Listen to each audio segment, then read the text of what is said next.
comes to India and its G20 presidency, of course constructive criticism can be done. But why just keep pulling down India and this proud moment when India can use it as an opportunity to showcase as a country which can take its economic growth and which can show the development so far? Is that also not allowed by the opposition? It's a question many are asking. Well, on the other side, today JNU saw some graffiti on walls where it was stated very clearly that Brahmins and Banyas should leave the country. Other hate scrolls on the walls of JNU came up once again, and out came on social media Manoj Mundashir, who objected to all of this. I spoke with him. Listen in to what Manoj Mundashir has to say about JNU and the latest development.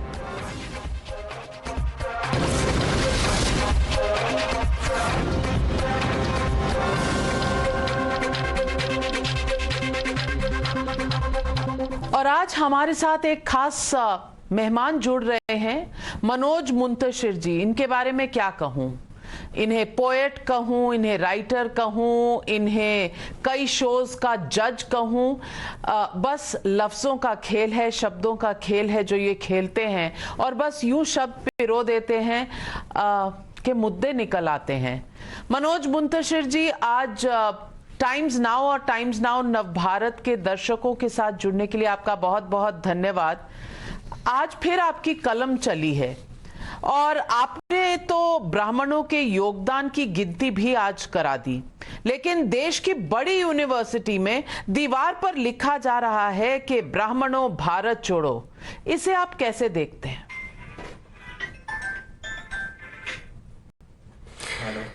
इसे मैं ऐसे देखता हूं नविका जी कि 1940 के आसपास क्या करें, जो जर्मनी में यहूदियों की हालत रही होगी या जर्मनी में यहूदी होना कैसा रहा होगा हिटलर के शासनकाल में या 1940 के आसपास, कहीं ना कहीं मुझे ऐसा लग रहा है कि हमें उस तरफ धकेलने की कोशिश की जा रही है। हमारी पहचान पे संकट है, हमारे अस्तित्व पे संकट है और हमसे बार बार ये अपेक्षा की जाती है कि हमें देश के बाहर खदेड़ दिया जाए, हमें तिरस्कृत कर दिया जाए, हमें अपमानित कर दिया जाए और हम चुपचाप सहिष्णु टॉलरेंट होकर सब कुछ सुनते रहें, सहते रहें, क्योंकि यही हमने जीवन भर किया है। हमें कुछ और करना ही नहीं चाहिए। लेकिन मुंतशिर जी, ये तो बाहर से किसी ने आके लिखा नहीं, ये तो हमारे अंदर के भीतर के लोग हैं जो लिख रहे हैं। कभी ब्राह्मणों भारत छोड़ो, बनिया भारत छोड़ो। मैं खुद जातिवाद के खिलाफ हूं। जातियां हट जानी चाहिए, आपस में लोगों के बीच की दीवारें हट जानी चाहिए, लेकिन जातियों में से सिर्फ दो जातियों को चुनना, एक जाति को चुनना, क्या यह सही है? देखिए, जातिवाद के विरुद्ध हम सब हैं, हम सब राष्ट्रवाद के साथ हैं। ये बात मैं 100 बार कह चुका हूं कि मैं राष्ट्रवाद के साथ हूं, जातिवाद के नहीं। लेकिन कौन सा ब्राह्मण अपनी जेब में जाति का सर्टिफिकेट लेके घूमता है? तो किसी भी ब्राह्मण पे या किसी भी सवर्ण पे हम एक ऐसे दौर से गुजर रहे हैं जहां हमारी मुश्किल यह है कि जो लिबरल्स हैं, जो बहुत बड़े इंटेलेक्चुअल्स हैं, वो कूल साबित करने के लिए अपने आप को, वो SC ST की बात करेंगे, OBC की बात करेंगे, फेमिनिज्म की बात करेंगे, लेकिन कभी सवर्णों के हक की बात आ जाए, कभी ब्राह्मणों पे बात आ जाए तो उनको पेट में दर्द होने लगता है, उनको तकलीफ होने लगती है। सवाल सिर्फ इतना है कि अगर जातिवाचक संज्ञा हमें दी जाती है, अगर हमें जाति के आधार पर बाहर खदेड़ने की बात की जाती है और अगर हम आत्मरक्षा में कोई बात कहते हैं तो हम ही जातिवादी हो गए। जबरा मारे रोने न दे, मैंने तो आवाज नहीं उठाई, मैंने तो उन दीवारों पर जाके कुछ नहीं लिखा, लेकिन मुझसे उम्मीद क्या की जाती है कि मैं अपनी आत्मरक्षा में, मैं अपने स्वाभिमान की रक्षा में कुछ बोलूं भी नहीं। ये तो बहुत फासिज्म है, बहुत बड़ा, और मुझे लगता है ये किसी भी ब्राह्मण को या किसी भी भारतीय को ये स्वीकार नहीं होगा। लेकिन मनोज मुंतशिर जी, सीधा सीधा सवाल आपसे पूछना चाहती हूं कि ये कौन लोग हैं जो आज भी इस कास्टिज्म को, इस जातिवाद का जहर फैला रहे हैं? जातिवाद का विरोध जरूर होना चाहिए, जैसे मैंने कहा, ब्राह्मणवाद, ठाकुरवाद, यादववाद, कुर्मीवाद, हर चीज का विरोध होना चाहिए। यहां एक जाति को चुना चाहता है और आप कह रहे हैं ये इंटेलेक्चुअल्स हैं। ये कौन से इंटेलेक्चुअल्स हैं? ये मैं अपनी बातें कभी आप जानती हैं कि मैं अपने शब्द मिन्स नहीं करता। मैं साफ साफ कहना चाहता हूं, ये इंटेलेक्चुअल्स का चेहरा मुझे भी पता है, आपको भी पता है। ये वामपंथी सोच, वामपंथी विचारधारा के लोग हैं जो एक तरफ तो ये आडंबर, ये ढकोसला करते हैं कि ये जातिवाद में, जाति प्रथा में विश्वास नहीं रखते, और दूसरी तरफ जाति के आधार पर ही दूसरों को टारगेट करते हैं। जेएनयू किससे भरा पड़ा हुआ है ये मैं आपको बताऊंगा नविका जी। नहीं, जेएनयू में ही क्यों ऐसा होता है, यह भी एक सोचने की बात है। जेएनयू में ही होता है भारत तेरे टुकड़े होंगे, जेएनयू में ही होता है अफजल हम शर्मिंदा हैं, आज जेएनयू में ही जातिवाद की इस तरह की बात क्यों? जेएनयू की जो विचारधारा रही है और जेएनयू में जिस तरह की विचारधारा पनपती रही है, जहां के रावण की पूजा की जाती है, हमने देखा है, जहां के अफजल गुरु के लिए नारे लगाए जाते हैं, जहां एक विशेष वर्ग को शांतिदूत माना जाता है, जहां कश्मीर को भारत से अलग करने के लिए, जहां असम को भारत से अलग करने के लिए बातें होती हैं, बड़े बड़े लेवल पे होती हैं, तो ये एक सोच है जो वहां पनप रही है। और पता नहीं एज ए सिस्टम, हमने जो एक लाइन सुनी है ना कि सरकार किसी की भी हो, सिस्टम हमारा है, तो सच ये है कि वाकई सिस्टम उनका है और अब तक हम उस सिस्टम से लड़ नहीं पाए हैं। वो सिस्टम जो भारत को खोखला कर रहा है, वो सिस्टम जो भारत को हर दिन टुकड़ों में बांट रहा है, उस सिस्टम का मुकाबला करने में हम अब तक नाकाम रहे हैं।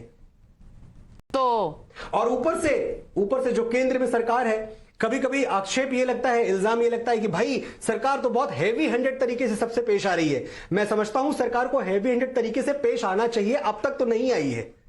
सरकार कब जागेगी और इस पर अंकुश लगाएगी? जेएनयू पे ये प्रतिबंध कब लगेगा मैं अब तक समझ नहीं पाया हूं। हमें और किस बात का इंतजार है?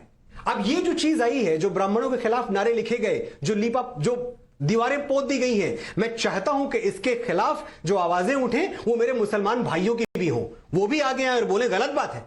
आप किसी को नहीं कह सकते हो उस देश के बाहर जाने के लिए। जब राहत इंदौरी कुछ बरस पहले एक शेर पढ़ते हैं मुशायरे में कि सभी का खून है शामिल यहां की मिट्टी में, किसी के बाप का हिंदुस्तान थोड़ी है, सीधे सीधे टारगेट करते हैं एक ग्रुप को, उस वक्त तो बड़ी तालियां बजती हैं, बड़ी वाहवाहियां कि भाई बड़ी अच्छी बात कह दी। तो क्या इस मिट्टी में ब्राह्मणों का खून शामिल नहीं है? मंगल पांडे ब्राह्मण नहीं थे, कैप्टन मनोज पांडे ब्राह्मण नहीं थे, वीर सावरकर ब्राह्मण नहीं थे, तात्या टोपे ब्राह्मण नहीं थे, रानी लक्ष्मीबाई ब्राह्मण नहीं थी, ये सब ब्राह्मण नहीं थे। तो मैं जेएनयू पर दोबारा लौटती हूं और यह भी पूछना चाहती हूं कि एक पूर्व छात्रा रही हैं जेएनयू से, जिनका नाम है स्वरा भास्कर, एक्टर भी हैं, आपकी दुनिया से भी हैं। अभी उनका एक वीडियो मैं देख रही थी जहां वो राहुल गांधी के साथ भारत जोड़ो यात्रा में है। उनकी इच्छा है और उन्हें पूरी आज़ादी है, किसी के साथ चलें, किसी के साथ हों, लेकिन जब वो चलती हैं तो ट्रोल नहीं होती। लेकिन अगर कोई इस तरफ आ जाए, राइट विंग बीजेपी की तरफ आ जाए, तो तूफान सा खड़ा हो जाता है, गर्दा उठने लगता है। ऐसा क्यों है? ऐसा इसलिए भी है क्योंकि हमारे अंदर एकता की कमी तो है, ये तो हम अपनी कमजोरी मानते हैं। ये जो दूसरी तरफ के लोग हैं, और मुझे बड़ा दुख होता है कहते हुए जब मैं इनको दूसरी तरफ का कहता हूं। सच तो यह है कि कोई किसी तरफ नहीं है, हम सबको भारत की तरफ होना चाहिए, लेकिन अभी माहौल ऐसा बना हुआ है कि हां ये एक तरफ है, ये दूसरी तरफ है। ये दूसरी तरफ के लोग काफी संगठित हैं, और जो हम इस तरफ खड़े हुए हैं, हम शायद परवाह ही नहीं करते। हम हमेशा से बेपरवाह रहे हैं, हम आज भी बेपरवाह हैं, हमें कोई फर्क नहीं पड़ता है। कितने लोगों ने आवाज उठाई, ये जो ब्राह्मण विरोधी नारे लिखे गए, कितने लोगों ने आवाज उठाई? चुप हैं आप, चुप हैं आप, चुप रहने का परिणाम देख चुके हैं। आप कश्मीर में चुप रहे, आप वहां से खदेड़ दिए गए। आप चाहते हैं कि दिल्ली कश्मीर बन जाए, और यह होगा। अगर आपको लग रहा है कि आज नहीं होगा, तो कल जरूर होगा यह चीज। आप हर उस जगह से खदेड़े जाएंगे जहां अपने स्वाभिमान के लिए, जहां अपनी आत्मरक्षा के लिए आप उठ नहीं खड़े होंगे। और मैं संवैधानिक तरीके से आत्मरक्षा की बात कर रहा हूं। मैं ये नहीं कह रहा हूं कि आप भाले त्रिशूल उठा के, तलवारें उठा के मैदान में आ जाओ। संविधान हमें इस बात की अनुमति देता है कि हम अपने तरीके से हम इस देश में रह सके। हमें निकालने का अधिकार किसी को नहीं है। लेकिन मैं नहीं देख रहा हूं, मैं अपने ब्राह्मण मित्रों से, भाइयों से, परिवार वालों से भी कहना चाहता हूं कि आप कब जागेंगे? आप कब इन बातों के विरुद्ध, जो कि एक छोटा सा बीज होता है अंकुरित होता हुआ, आप सोचते हैं किसी सरफिरे ने बोल दिया, जाने दो क्या फर्क पड़ता है, दो चार लोगों ने लिख दिया होगा। अगर यह बात उठनी शुरू हुई है तो याद रखिए कि दूर तक जाएगी। यह इतिहास बताता है, 100 बार हम पहले हिस्ट्री में देख चुके हैं, लेकिन हम जागने से इनकार कर रहे हैं। और जाहिर सी बात है कि दूसरी तरफ के लोग ज्यादा संगठित हैं, मुट्ठी भर हैं, बहुत कम है, लेकिन जितने भी हैं ज्यादा संगठित हैं, हमसे ज्यादा संगठित हैं। आप किसी के साथ ऐसा व्यवहार करेंगे, ऐसा घिनौना व्यवहार करेंगे और फिर आप चाहेंगे कि उसके मुंह से फूल झड़े, तो ऐसा तो हो नहीं सकता। लेकिन आप सब कुछ भूल के खाली यह देखें कि क्या यह मुद्दा आपका नहीं है, यह सचमुच आपका मुद्दा है। आप वो बिल्ली ना बने जो कि आंखें बंद करके यह समझती है कि दूध पीते हुए इसको किसी ने देखा नहीं। आप जागे, वरना आपका अस्तित्व, आपका वजूद संकट में है। आप जिन्हें वीर सावरकर कह रहे हैं, बहुत से लोग तो उन्हें वीर भी नहीं मानते। वो तो कहते हैं कि उन्होंने अंग्रेजों को चिट्ठी लिखी थी और कहा था योर ओबीडियंट सर्वेंट। इसका मतलब ये हुआ कि उन्होंने माफी मांग ली अंग्रेजों से। तो इस सोच का क्या करेंगे? ऐसी चिट्ठियां जिसमें एक खास तरह से रेफर किया जाए ब्रिटिश सरकार को या जो आपका हाकिम हो, ये तो सबने लिखी है। इसमें कौन सी नई बात है कि सिर्फ सावरकर ने लिखी है? मैंने ऐसी चिट्ठियां, मिलती जुलती चिट्ठियां, आदरणीय जिनका हम बड़ा सम्मान करते हैं, मैंने गांधी जी की तरफ से भी देखी है।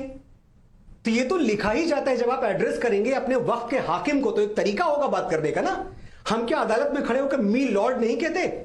So do you consider that judge who is sitting on that chair as your Lord, as your God?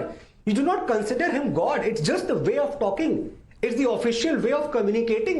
आधिकारिक भाषा होती है, तौर तरीका होता है, ऐसे ही लिखा जाता है। Yours obediently, yours humble servant, ऐसे ही लिखा जाता है। तो और इस पे बहुत बहस हो चुकी है, इस पे बहस हो चुकी है सैकड़ों बार, मैंने आपके चैनल पे ही सुना है। और मुझे लगता है अभी हाई टाइम है जब हम ये देखना शुरू करें कि किस बात के लिए वीर सावरकर को आपने काला पानी भेजा था। वीर सावरकर ने कोई घोटाला किया था, कोई चारा घोटाला किया था, कोई 2G स्कैम किया था, कोई कॉमनवेल्थ स्कैम किया था? किस बात के लिए आपने उनको भेजा था? आपने उनको भारत भक्ति के जुर्म भेजा था ना, क्योंकि वो आपसे संभल नहीं रहे थे। जाने से पहले बस आखिरी सवाल ये पूछूंगी कि एक jury member, international jury member Bharat के फिल्म फेस्टिवल में आकर ये कह के गए कि कश्मीर फाइल्स वल्गर प्रोपेगेंडा की फिल्म है। इसे आप क्या कहेंगे? मूर्खता, इग्नोरेंस, एक घटिया स्टेटमेंट। और ये आदमी कौन है? ये वो आदमी है जो खुद अपने देश में फिलिस्तीनियों के साथ है। और फिर भी देखें कि जो हम पे डिक्टेटरशिप का इल्जाम लगाते हैं, जो हमारी माननीय सरकार पे इल्जाम लगाते हैं कि भाई सरकार तो जो है वो डेमोक्रेसी को ही किल कर रही है, फिर भी इतनी एक गलत बात कहने के बावजूद हमने अपने मेहमान का प्रॉपर स्वागत किया, सत्कार किया और पूरी सुरक्षा के साथ उनको विदा किया, उनका ध्यान रखा, उनका ख्याल रखा। मनोज मुंतशिर जी, आपसे जब भी बात करते हैं तो यूं लगता है कि बस बात चलती रहे, पर आज बस इतना ही। आपने हमारे साथ हमेशा की तरह खुले दिल से और निर्भीक होके जो सवालों के जवाब दिए, उसके लिए बहुत बहुत धन्यवाद। उम्मीद करती हूं फिर बैठेंगे, फिर बात करेंगे और फिर दर्शकों की आंखों को भी खोलेंगे और वो जो कारवां बनाना है वो भी बनेगा। नमस्कार।